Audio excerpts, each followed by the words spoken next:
Well, hey, everybody.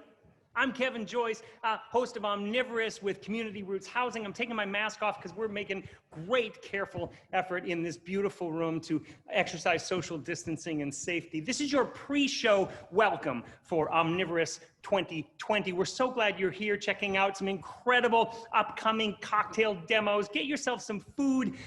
Get ready for our 2020 virtual Omnivorous. Get excited. Yes, even on Zoom, get excited because this is going to be a fun and critical way for us to collectively enhance the health and vitality of our community. We're going to take you over to Lorsan right now for a cocktail demo, and then we're going to see you at 6 o'clock. Lorsan, it's on to you guys. Hello, everyone. I'm coming to you from behind the bar at Lorsan, which is our restaurant here in the Central District of Seattle. We've been here for about 4 years, but are currently operating as a market and wine shop with some nice to-go food from our Southern Caldwell Cold Scratch. If you happen to visit us before the middle of March, we were actually a French restaurant with a pretty great natural wine program and a cocktail list that really focused on French spirits and aperitifs. We are hoping that we can get back to that sooner rather than later. But that does bring us to the drink that we're going to make for you today, which is a very classic, it's a riff on a very classic French cocktail that's been on our menu since day one. Not sure if you've ever had a Kir before. It's a really classic French drink. It's very simple. It's just usually very cheap white wine with a little bit of cassis. You maybe had a Kir Royale, which is just swapping out the still white wine for sparkling white wine. We love that drink, but it can get a little bit sweet. So we've kind of tweaked it for the sort of modern American palate a little bit. So ours is a little bit drier, a little bit more bitter. So we're going to start by building our cocktail. We like to go from the smallest ingredient to the largest when we're building our drinks, just in case you get distracted by a bumblebee or something midway through building your drink and forget where you're at. You don't have to dump out a whole lot of foods. You can just start over small and build it back up. So starting with our smallest ingredient first, we have Fernet Branca. I'm not sure if anyone's had Fernet Branca before.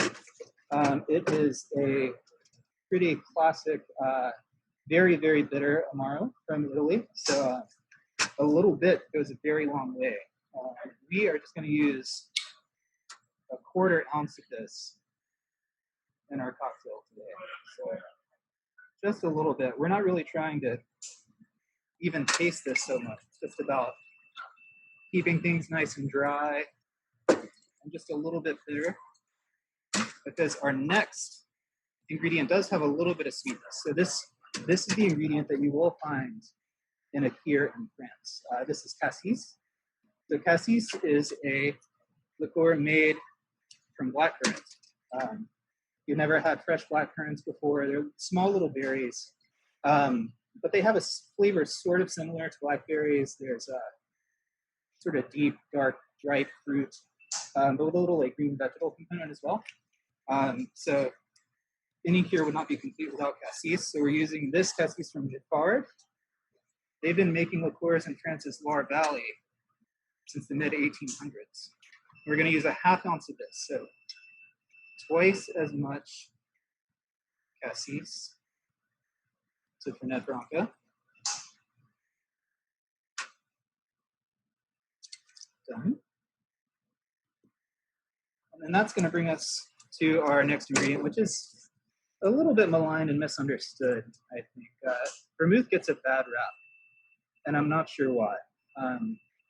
If you're in a store, you might see a few different kinds. You might see a Rouge or Rosso vermouth, which is a sweet vermouth made with red wine as a base. You might also see a Blanco or Bianco, which is also a sweet vermouth, but made with a white wine base. But what we're going to be using today is Dolan dry vermouth. Okay? So you're going to take a full ounce of Dolan dry and add this to our cocktail. So this is made in the Savoie region of eastern France. It's infused with 15 different herbs, botanicals, and spices. And it brings a real delicious herbaceous quality to the drink. You might know dry vermouth as well as pretty crucial component of a martini. You know, if you just want to drink a big ice cold bucket of gin or vodka, more power to you these days, especially, you know, no judgment, whatever gets you through the night right now. But honestly, it's not a martini if there's not a little bit of dry vermouth in there. So we're doing an ounce of that. After that, we're gonna add our ice and give it a quick stir.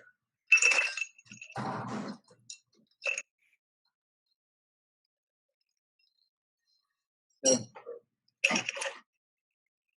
sometimes you'll see bartenders stirring a cocktail, sometimes you see them shaking a drink. The general rule of thumb is if your drink is all booze, if it's all spirit forward stuff, you don't need to shake it. It's actually gonna over dilute your drink. In some cases, it might make the drink a little bit cloudy. It's just not really necessary. If you stir the drink, it's gonna have a little bit of a more silky texture and maintain sort of a pure appearance. If you've got citrus in your cocktail, if you've got heavy cream or an egg white, you're gonna wanna shake it because that's gonna emulsify it and keep it, just really get it all mixed up together and tasting really lovely. But I like to stir any of my spirit forward cocktails. So we just gave that a nice stir. And we're gonna take our chilled cocktail glass from the freezer. If you can, if you're planning out having any cocktails, I love to throw any glasses I'm going to be using in the freezer first, so it just stays, everything stays super cold for as long as possible. So we're going to take this glass, pour this directly in.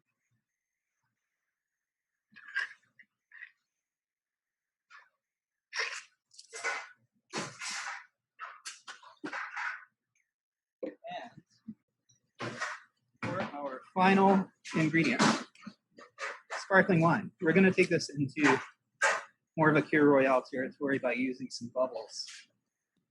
So this is a Cremant.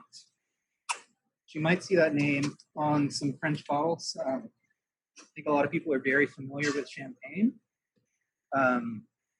But champagne technically only comes from the Champagne region. So if you see a bottle with Cremant on it, it's made in the Champagne style. It's just not made in Champagne proper. So you could see Cremant de Bourgogne, you could see a Cremant de Bordeaux, you could see a Cremant de Jura. In this case, we're using a Cremant d'Alsace. So this is coming from the sort of northeastern corner of France. And it's absolutely delicious. I would highly recommend anytime you're making a wine-based cocktail, it's sort of like, it's like when you're cooking with wine. You know, you want to buy a bottle that's affordable, but you don't want to buy something that you don't want to drink because you're going to taste it. So this producer, Accolade, we love, carry several different wines from them in the shop. And I have partaken of all of them multiple times and highly recommend it. And I would love to drink it on its own, but it's going to make this cocktail even better. So we're going to take this and just top this cocktail off. We've got a nice little sparkling beverage there. And then last but not least, a fresh lemon. You want to take as thin a peel as possible off of this. And then we're going to take it so it's the outside skin facing down over the drink. We're just going to give it a quick little pinch like that.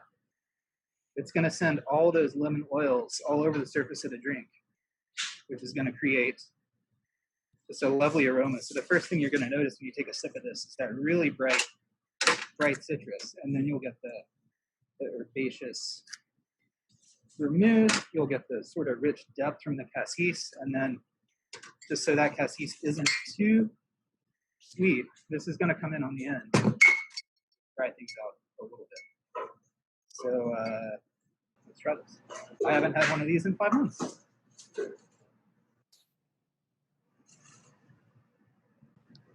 Tasting good. Yeah, that's really good.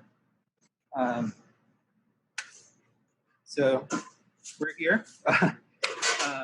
We're doing things to go to. We've got our market. We're going to have a lot of French influence cocktails available to go starting tomorrow. And that's my show. Thank you, everyone. Wow. Thank you, Lorsan, for that awesome demo. How cool. We are about 2 minutes away from a 6 o'clock start to Omnivorous 2020. Be back with you. Go to the restroom. Get your popcorn. This is going to be fantastic. We're so glad you're with us. We will see you very shortly. Hello, friends and neighbors. Welcome to Omnivorous. I'm taking this off because this room is full of people, 5 people, grand total, that are socially distanced and great care is being taken and all the hygiene for obvious reasons. Welcome to Omnivorous. I'm Kevin Joyce, your host again this year. We are so happy that you are here, or there, as it were, but that we are all together by hook or by crook to support Community Roots Housing, the fantastic new name and brand for what has always been Capitol Hill Housing, for this reimagined Omnivorous in a year where just about everything has been reimagined. What we are not reimagining is our purpose, making our neighborhoods safer, healthier, more sustainable, and more equitable during a year where all of that is so challenged. This is critical, and you'll hear about it a lot. Tonight, every dollar raised will go directly to rental assistance. I've hosted this event for 5, 10, 20 years, since I was a small child. I don't know. It's a thrill for me. I absolutely love it. I love to get to experience what we all do together. And I always start with a song. So no pandemic is going to keep us from celebrating. This is a celebration. So I'm going to go right here. There's a piano right here and do a little song.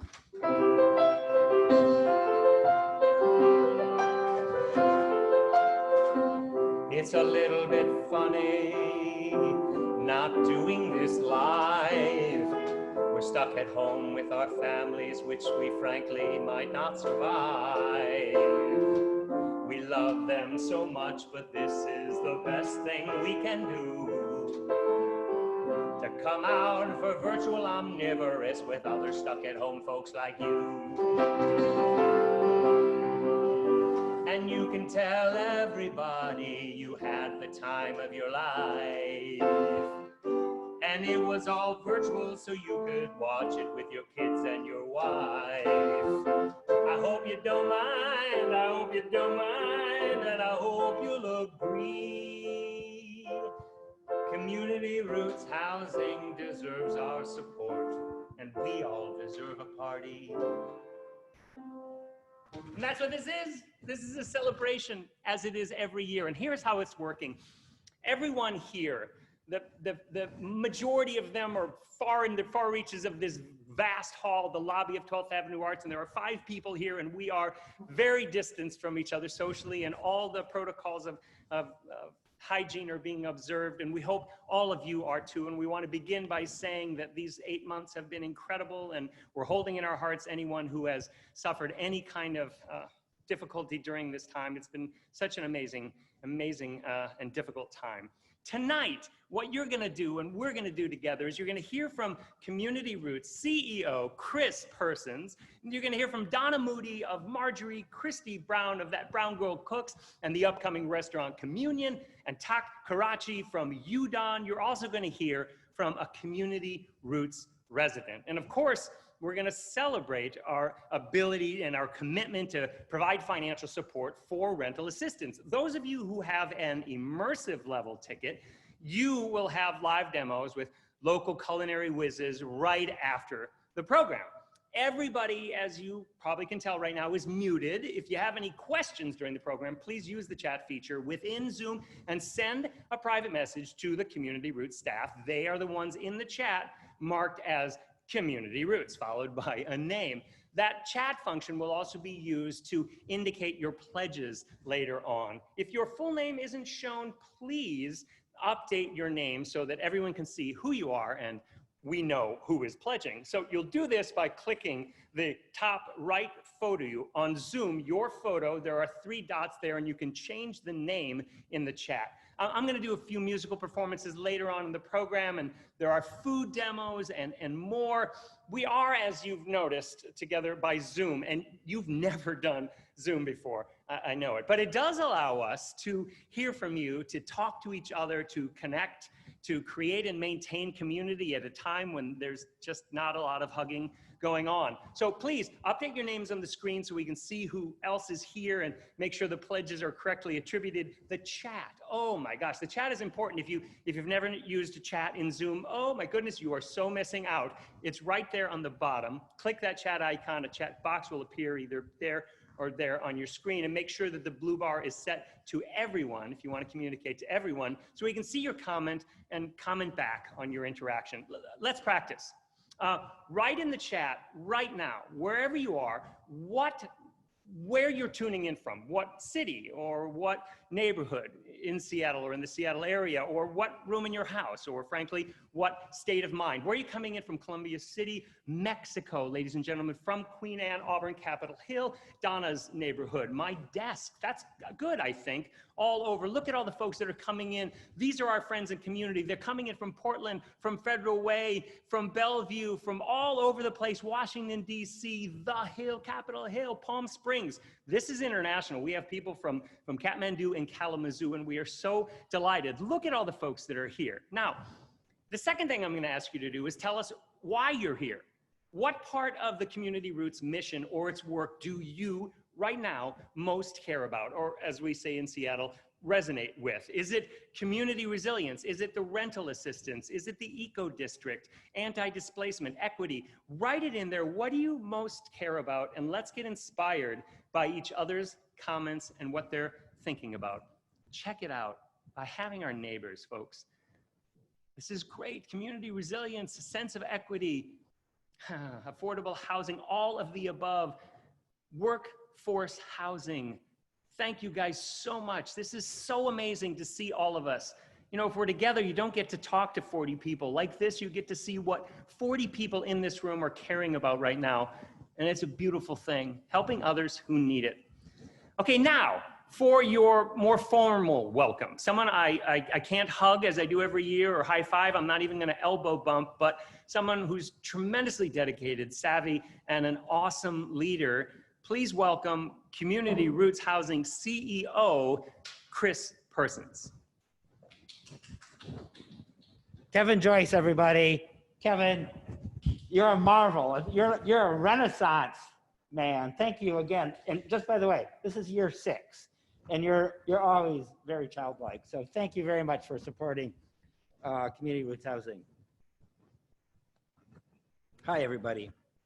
You know, Omnivorous is a great restaurant, food-oriented event where people gather together and there's drinking and close talking and mingling around. And obviously, we can't do that tonight. It's an event where we're fed by some of the area's favorite restaurants. So, you know, I can't go further without thanking all of the restaurants that are supporting tonight's event, and really all of the restaurants who have supported Omnivorous through the years, and the restaurants who supported our Community Kitchens program, which provided over 8,000 meals for Community Roots residents. These are small businesses that make our community vibrant and engaged, and I know directly how hard this has been. Our hearts and our thoughts are with our restaurant friends, which is nice, but I'd like you to take your stomachs to support our restaurant friends and go out to eat, order dinner for takeaway, and when you do, leave a tip, leave a big tip, leave a really big tip. Our event sponsors, I'd like to thank our King Salmon partners, Columbia Pacific Advisors, and Key Bank, and our Pacific Oyster partners, Heritage Bank, Home Street Bank, and Walsh Construction. Thanks to all of our Chanterelle, Fiddlehead Fern, Demo Room, and media partners. I'm so thankful to all of the organizations who stepped up in partnership with us for Omnivorous 2020. Thank you to the boards of Community Roots Housing and Community Roots Housing Foundation. Your leadership and guidance keep us steady. And all the staff of Community Roots, for your hard work, especially challenging now, you keep us strong. And finally, please join me in acknowledging our presence tonight on Indigenous lands. Tonight, I want to talk about resilience. We're living in extraordinary times. I don't need to tell you about that. Businesses have shut down, people have lost jobs, people have lost loved ones. We've been cordoned off and locked down. Our lives have been completely disrupted. This amid some of the greatest civil unrest and division we've seen in a long time, amid national and international political strife, amid a global environmental crisis. Residents of Community Roots Housing have been hit hard. So many work in the kinds of jobs that have evaporated due to COVID restrictions. Restaurant workers, childcare providers, store clerks. These are the kinds of jobs that frankly didn't pay enough before COVID and now are gone for many people. And the businesses, our commercial tenants, small businesses, locally owned businesses, often BIPOC owned businesses are struggling mightily, as you know. But what has amazed me, what has always amazed me about the human condition in perilous times is our fortitude, our resilience. We are facing a rent crisis in this country that very well could become a crisis of humanity. The National Low Income Housing Coalition reports that 18.7 million low income households were paying more than they could afford on rent before COVID financial crisis. And since COVID, according to the Pew Research Center, 52% of low income households have lost their jobs or much of their income. The economic collapse sparked by the pandemic is triggering the most unequal recession in modern US history, delivering a mild setback for those at the top, but a depression-like blow for those at the bottom. And as the economy collapses around them, the residents of Community Roots Housing are demonstrating remarkable resilience. We honestly expected far more residents would not be able to make their rent. We expected rent strikes. We anticipated and prepared for the worst, but that has not happened. Most residents, the vast majority really, are making their rent, and when they are simply unable to, they're asking for help. I didn't want my remarks tonight to pile on to the gloom that a lot of people are feeling right now. In the midst of these uncertain times, I wanted to tell a hopeful story, a story of resilience. This is it. Even though our residents are facing extraordinary struggles, they are demonstrating a resilience that is inspiring. And I don't want to be overly sentimental, but a resilience that I believe is the hallmark of humanity, that in the face of crisis, we rise together. We show great fortitude. We are resilient. The majority of our residents, regardless of the challenges, are making their rents, but it's hard. Their backs are against the wall. We know that between 40 to 60% of renters are draining their savings, borrowing from family and friends, and selling assets to stay current. Up to 18% are paying rent with credit cards. This is not sustainable. We created the COVID Resilience Fund so that Community Roots residents would not have to experience that. But none of us thought that this would last so long. And although the majority are making rent, many others simply have nothing left. For many residents, there isn't even a meager savings. Their friends and family are struggling too, and there's no credit cards. And we know these disparities are exasperated and compounded by the systemic racism which has denied access to wealth to far too many people of color, a plague of racism that has beset our country for over 400 years. But these residents, like Yolanda, who you will be hearing from later in the program, and our commercial tenants like Christy and Tak, who you'll be hearing later from, They aren't bending. They are putting their shoulders down and pressing on, resilient. That is why all the money, as Kevin has said, that we're raising tonight will go to support rents. It's why my wife and I are making a $1,000 donation tonight to support rents.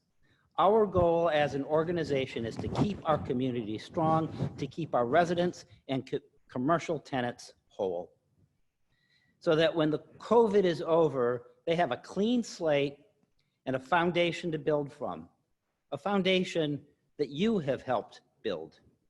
Your support and generosity help ensure that families like yours and individuals like you can weather this storm, that our small businesses will thrive again, that their resilience will be rewarded with the opportunity to carry on and succeed. Thank you. Thank you for being here tonight. Thank you for your generosity. And thank you for your resilience during these difficult times. Good night.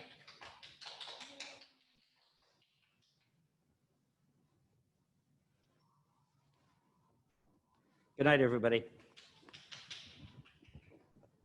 Thank you, Chris. Incredible comments, incredible leader. I'm going to actually add to some of the things that Chris said. As Joe Biden said like 30 times the other night, here's the deal. This pandemic has changed all of our lives in countless ways, but it has not impacted everyone equally. There has been a greatly disproportionate impact of COVID on residents of Community Roots housing, service workers, artists, small business owners, childcare providers, gig workers, anyone whose income depends on patrons. So many people who are critical to the literal fabric of our Community Roots housing residents, and the impact is already being felt in a matter of weeks. The economy went from a place of stability to placing people in a state of personal emergency. And among those hardest hit in our community are restaurants. So this year, we are keeping our focus on restaurants for Omnivorous, but with a different angle given the special circumstances that we're in. We're going to appreciate the restaurants who have supported Omnivorous, many of them for years, and we're going to hear some personal reflections on both challenges and successes. First, thank you to those restaurants who contributed demos: Cafe Campagna, Lorsan, Marjorie, Musong, Osteria La Spiga, Quillasatket Farm, Taylor Selfish. Thank you so much. In addition, the Savor Seattle box that many of you purchased in advance features goods from local restaurants and shops and returns a portion of profits to them. Thank you, Macadon's, June Baby, Marjorie Restaurant again, Ziva, Salt Blade, Recipe 33, France Chocolates, Cafe Campagna, and Cafe Avol. And I'm wondering how many of you are enjoying that Savor Seattle box right now. They're sold out for tonight, but you can keep the party going and support them, as Chris suggested, with a tip by ordering later on the website, on the Omnivorous website. So let's begin our true celebration of the food and the foodie establishments that are critical to the vitality of our neighborhoods. Let's hear from Christy Brown of That Brown Girl Cooks and the fabulous upcoming restaurant Communion, being built, by the way, by Omnivorous sponsor Metis Construction, who also built La Orson. Christy will be speaking with and interviewed by Donna Moody, chef, owner of Marjorie, and executive director of the Capitol Hill Eco District. Take it away, the two of you. Hi, my name is Chef Christy Brown, and I am co-owner and founder of That Brown Girl Cooks and chef of Communion. Hi, my name is Donna Moody. I am the owner of Marjorie Restaurant and also the executive director of the Eco District of Capitol Hill, which is backboned by Community Roots Housing. Today we're at Communion Restaurant here in the Liberty Bank building. Really excited to be here with you.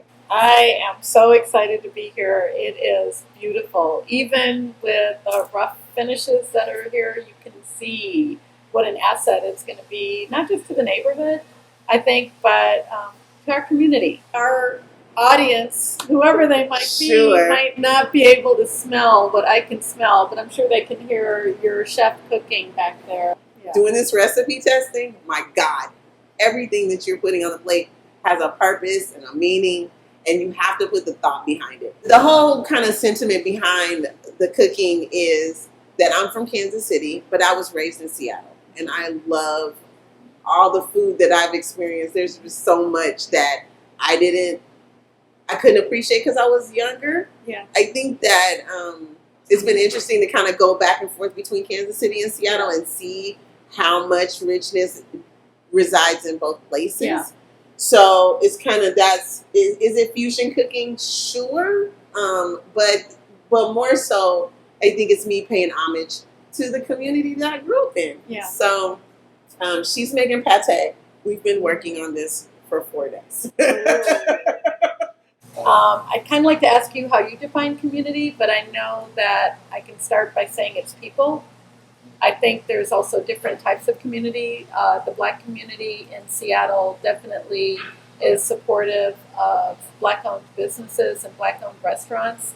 And I think in particular, Community Roots Housing is really proud to be the landlord of this endeavor, which is just monumental. Yeah. And I want people to understand that support is what keeps that fabric of small businesses in our communities to make them more interesting and to make people want to come from all over, not just Seattle, but from out of town to see this iconic kind of neighborhood and corner that we're in. I mean, this is like ground zero of the Black community in Seattle. How do you feel about returning to the Central District, especially in such a proud fashion? With this beautiful space. It's a big deal. And I say that a lot just because there's layers to it.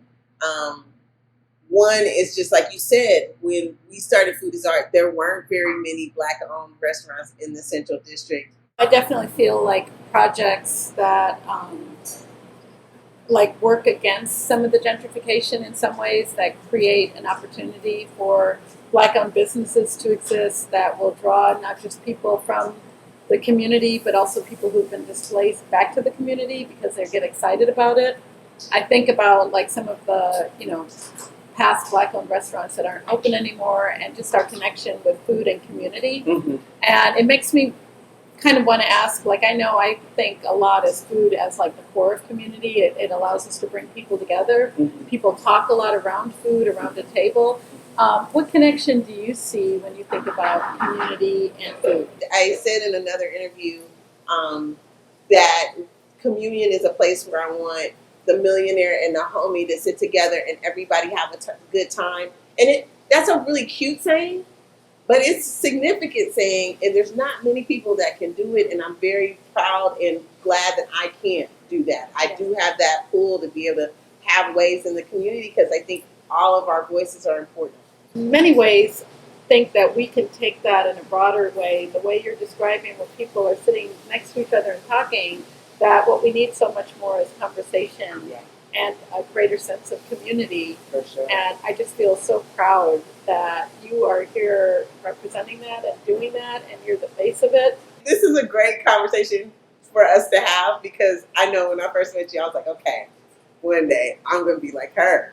Like, no, like, I remember the first time I came to the restaurant in Belltown, and I was like, whoa, like, they were like, did you know the owner was Black? I was like, no, like, because I think that in our industry, a lot of times, especially with the advent of the networks and all that, people want you to look outside your community. And I didn't have to because I had you. Oh. And that's a big deal. It's a huge deal. So, like, having this community has been everything. It's so exciting on so many different levels, like just from a food perspective. Like, I love food, and I know I'm going to love eating here. I love just the representation of what you stand for and what you're bringing to this community. And I just feel really proud that Community Roots Housing is your landlord, because I am sometimes blown away by the efforts they make to get people in these places and to hold them there and support them. Right. And It's been an amazing process. Let's talk about that, and it really has been a conversation with Community Roots all the way from beginning to end. Mm-hmm. Like, I feel the support from Community Roots all the way through it, like from conception to, okay, how do we find the best folks to do this different work that needed to be done? Just all of the aspects, particularly being Black owned, your ability to be able to attract the kind of capital that you need to kind of build something this big. And so, like, having those kind of, like serious circumstances that could usually stop you, they've been really awesome about making sure that that wasn't the case. I think that just led me into feeling like this is a safe space for me to actually be and imagine what kind of community that I want to be in, grow with, and help lead.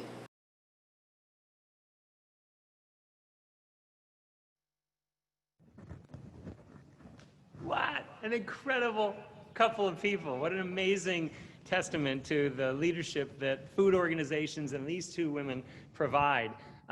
Coming up now to speak to us from another angle, literally from another angle, which is right over there in this building, tenant of the Community Roots building known as 12th Avenue Arts. Please welcome Tak Kurachi, chef owner of Udon.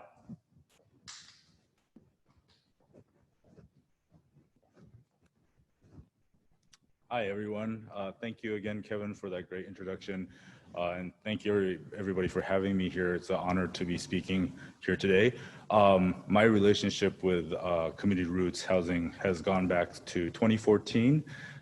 Back then, David Dolagite was a customer at my U District store. And he said, he really loved our concept and the restaurant, the food. And he said that, would you be interested to come to the 12th Avenue Arts building that they were building. And when I first saw this, the building in construction, I was like, yes, the opportunity, I would love to take it. And so I've been here ever since then. I had the honor to meet Chris Persons back then. Again, his speech just now was really inspiring, and he hit it right on the note. Restaurants, it's a tough business. I started my first store in the University District in 2011. And, I was very fortunate because it hit off with the student crowds back there, and allowed me to come to this beautiful building here. And I was actually one of the first tenants who actually started business at the 12th Avenue Arts building. And I've seen this neighborhood really develop and get more vibrant and just a great place to be. So knowing that when 2020 came around, things definitely took a turn, especially in March when the governor made his mandate to shut down. Really sadly, I had to furlough and let go about half my staff. It really impacted our business almost like 70, 80% initially. So it was a very scary time for us. Ever since then, I actually closed my U District store temporarily at the time, but to keep as many of the vulnerable workers working as possible, we kept this 12th Avenue Arts building open, store open. And, amazingly, things really stabilized. We got back to about 50, 60% of what we were originally doing at the time, just on deliveries. So it's been, that in itself was, I would say we're fortunate compared to so many other restaurants. I know a lot of restaurant owners who decided not to open again, who have closed down. So in that sense, we were real fortunate. That being said, we still needed assistance, and Community Roots really came to back for us financially and just being supportive. With everything that happened with the CHOP too, we were kind of in the middle between the battlegrounds right in front of our store, and Community Roots was always giving us support, giving us more security, letting us know what's going on, and just assuring us that, they care, that they want us to survive, to keep going. So that in itself just shows you what kind of a different landlord they are. And I really want to stress that point. Going forward, it's still a hard path. There is just a change in how people eat out now. We're much more focused on technology with the deliveries. We wonder how long it'll take before customers will feel comfortable to come back to eat. in-house. But until then, we are doing everything we can with social distancing, increasing PPE. Yeah, it's a different times. It's a difficult times, but again, with the help of all the great people at Community Roots, I also want to say thank you to Valencia Chambers, Michael Syworth. They're just amazing people, and I've known them for a long time. A lot of support from them. So anyways, we're gonna get through this, but again, I can't stress how much help that we received from Community Roots, which is why we're still here. And again, it inspires me to continue on. Yeah, as hard as it is, but I hope everybody feels that way, and we get through this soon. Thank you so much again, and be safe, everybody.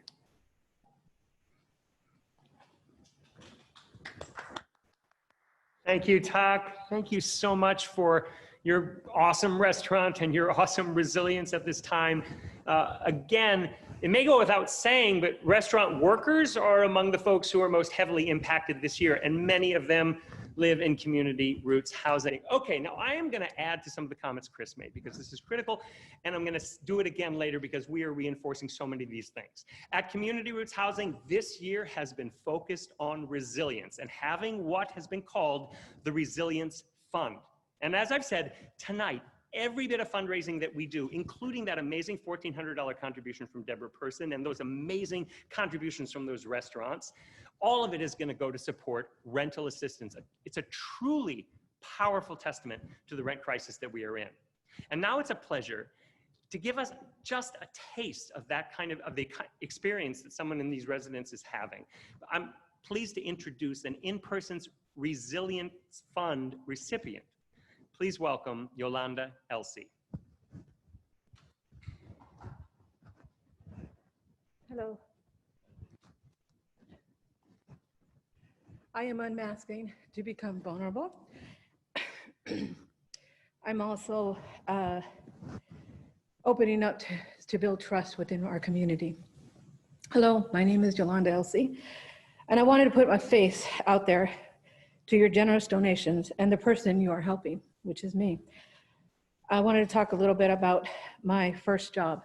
I first started my first job when I was 2.5 years old, out in the onion fields in Phoenix, Arizona. It was hot. I used to eat dirt for lunch. So, but now I have grown since then. So I am also, I was supporting my family, my mom, my brother, my sister, and myself under working in the fields. And I'm also an incest survivor. And my father dabbled in satanic ritual abuse.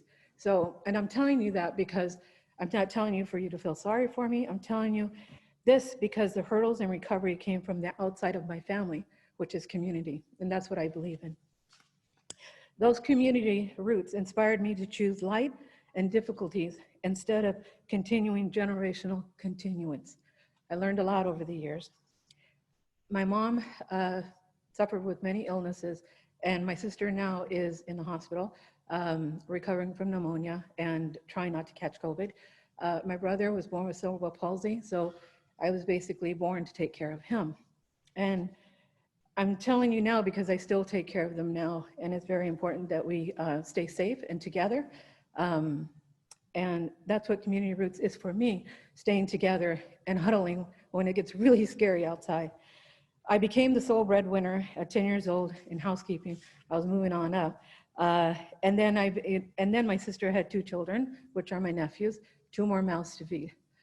And so with that, I still help them today. They're not on my records or any of my list. I only have one nephew that's living with me at community housing. We have a roof. I'm able to provide a roof over his head, and he's suffering with mental health issues. That's a problem here too in Seattle. I became a mom aunt basically. So I ended up needing to make more money, and I became a certified nursing assistant, and that takes care of elderly people and people that need to go to work. And yeah, so I gave baths and I fed people, and I got paid for it, $5.25 an hour when I was 13. So, but for the next 33.5 years, I ended up working that, doing that job and going to an ER tech, and working in the mental health sector. I needed a higher wage if I wanted to stay in Seattle, the city that I love and adore because of its diversity and the community that it has, and the wilderness. The hiking is wonderful. I applied to Capitol Hill Housing, which now is Community Roots Housing.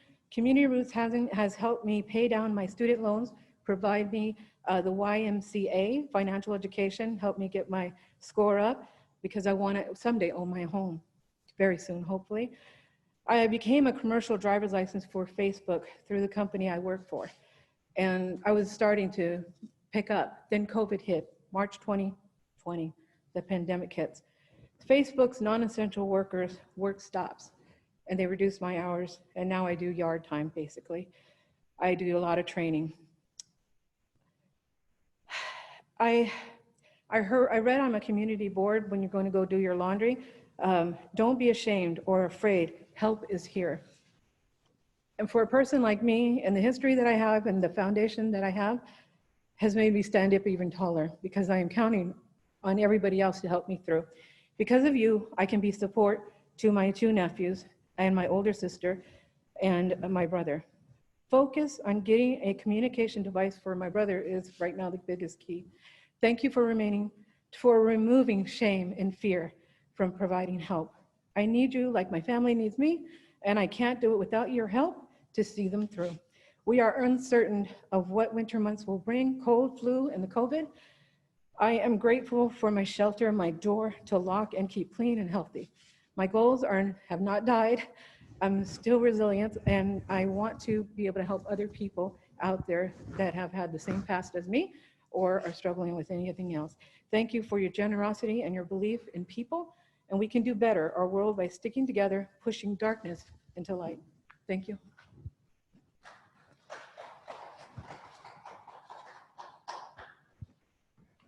Oh, Yolanda, thank you so much for your incredibly eloquent, moving, and inspiring story. I think I speak for everyone when I say you're an amazing example both of resilience and leadership in our community.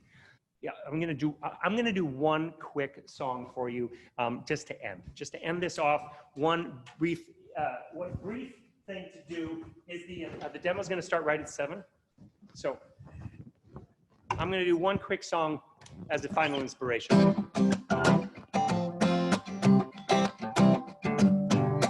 I'd like to ask you a question from the bottom of my mind. It's a place that doesn't seem to get much light. My question goes something like, how do you manage to be so kind when all the world looking for a fight? You say you gotta burn brightly when everything is on fire. You gotta burn more brightly when everything is on fire. You got to burn brightly when everything is on fire. You gotta burn more brightly when everything is on fire. Okay, I know about turning the other cheek and everything. Hell, by 10 years old, I'd memorized every right and wrong.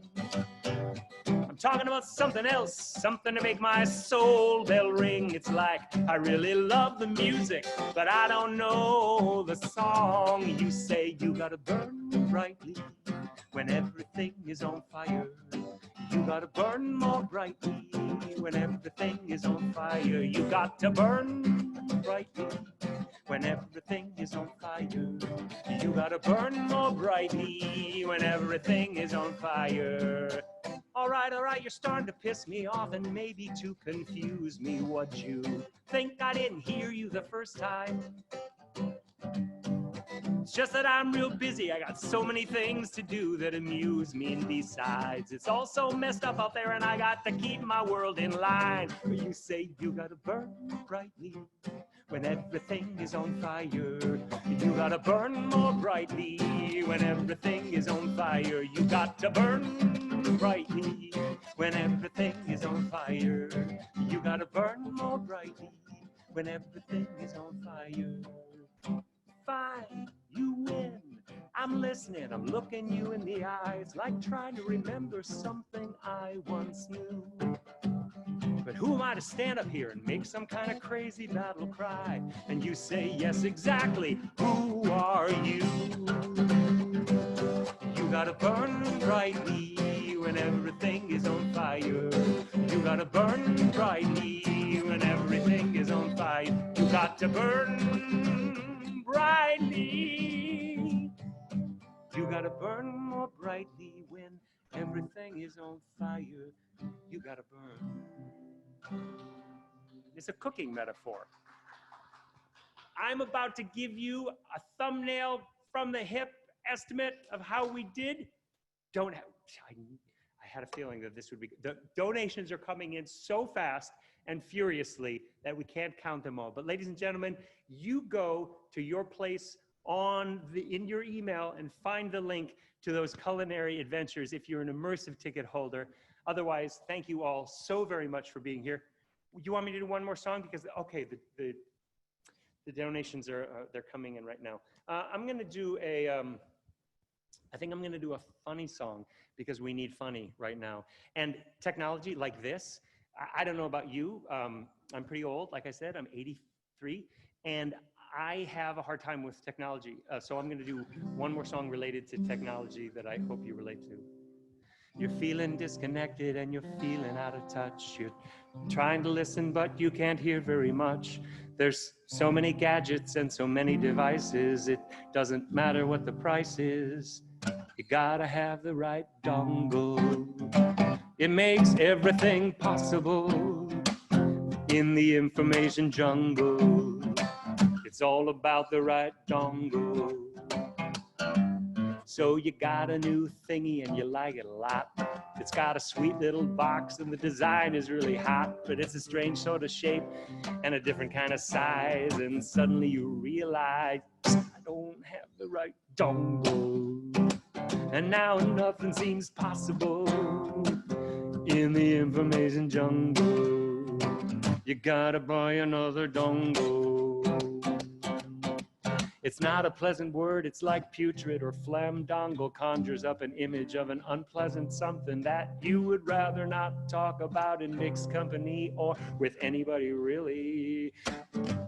So you finally get your dongle, now everything's fine, and you make a little label that says, this one's mine. Then along comes your sweetie, and they're all smiling, and they say, hey, can I borrow that thing? Get your own frickin' dongle. This thing makes my life possible in the information jungle. I just got this dongle. It cost me $29.95. It's a really good dongle. Oh, you're gonna get your own dongle. Great. Well, mine will last a lot longer. Nothing rhymes with dongle. Everybody, I have an announcement. The dollar amount that we made in rental assistance just by the donations was $166,500. And with sponsors and with ticket sales, we made $301,000 tonight. Through the roof. Thank you for joining us. Thank you for your generosity. Ladies and gentlemen, we will get through this together. Be well, be safe. We love you. Enjoy the cooking demos. Bye-bye from 12th Avenue Arts at Community Roots.